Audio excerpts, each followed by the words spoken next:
Safina park ইতিমধ্যেই তার নান্দনিক গেট, ভেতরে ক্রমবর্ধমান সৌন্দর্য ও উত্তরবঙ্গে এক নতুন সংযোজন কাঠের রিসোর্ট দিয়ে পর্যটকদের মধ্যে এক আকর্ষণীয় কেন্দ্রবিন্দুতে পরিণত হয়েছে। যদিও আকর্ষণীয় এই রিসোর্ট সহ অনেক কিছুই এখনও চালু হয়নি। পার্কের সর্বশেষ পরিস্থিতি, নতুন নতুন সংযোজন সমূহ ও মূল আকর্ষণ। আচ্ছা, এইটা কি কথা বলতে পারতেছে গাছ? এই কিরে, তোর কি হয়েছে?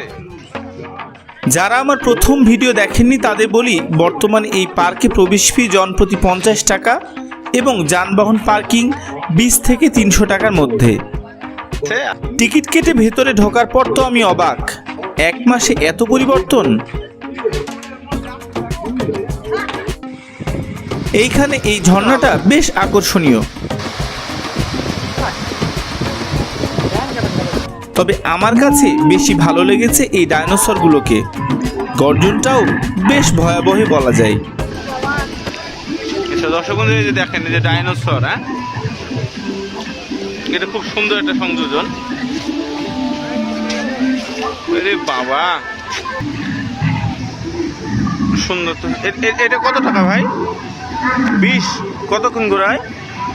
হ্যাঁ, ও আচ্ছা, নিজে নিজে, মানে এটা স্বয়ংক্রিয়।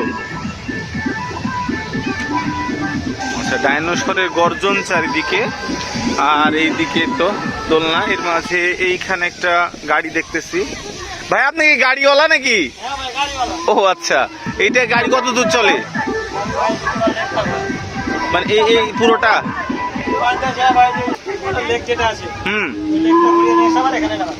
কত টাকা এটা?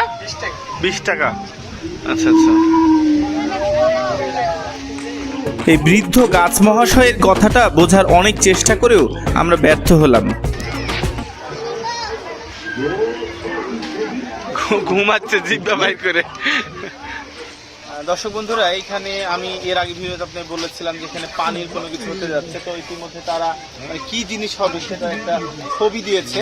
এটা কিডস স্কুল, আর ওইটা হচ্ছে ওয়াটার ওয়ার্ল্ড। আমরা ওয়াটার ওয়ার্ল্ড বিভিন্ন জায়গায় ঢাকাতে দেখেছি, রাজশাহীতে এই ধরনের সংযোজন নাই, প্রথম হবে। তো দেখি 1 এপ্রিলের মধ্যে এরকম উদ্বোধন হয় কিনা। হলে বিষয়টা খুবই ইন্টারেস্টিং হবে এবং খুবই চমৎকার হবে। ঈদের আগেই হয়তো উদ্বোধন হবে। তো হলে আপনাদেরকে আবার দেখাবো। সুইমিং পুলের কাজ এখনো চলমান। অবশ্য বর্তমানে যে শীত, তাতে পানিতে আনন্দ করতে নামার দুঃসাহস বোধহয় কেউ করবে না। আসন্ন মৌসুমকে সামনে রেখে খুবই দ্রুত গতিতে এগিয়ে চলেছে বিভিন্ন সৌন্দর্য বর্ধনের কাজ।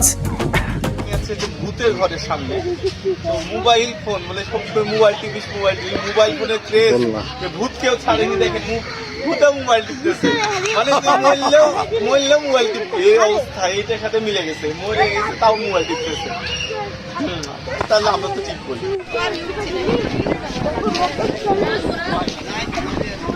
এখানে স্পিড বোট চালু হয়ে গেছে, যার ফি হচ্ছে 100 টাকা। টিকিট কাউন্টার 100 টাকা।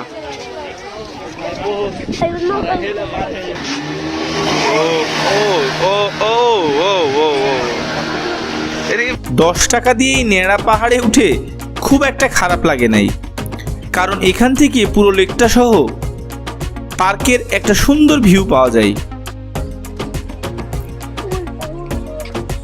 পাহাড় থেকে তাড়াতাড়ি নেমে চলে রিসোর্টের দিকে, এই আশায় যে আজ ভিতরে ঢুকে 1000 খানেক ছবি তো তুলবই, কিন্তু সে আশাই গুড়ে বালি। দর্শক বন্ধুরা, আমি এর আগে ভিডিওতে আপনাদেরকে দেখাইছিলাম যে রিসোর্টটা, তো তখন ভেবেছিলাম যে পুরোটা কমপ্লিট হোক, তখন আপনাদেরকে ভিতরের যে আরো কি কি ফার্নিশিং আছে সেগুলো দেখা। আপনাদেরকে যদি দেখাই, সেটা হচ্ছে যে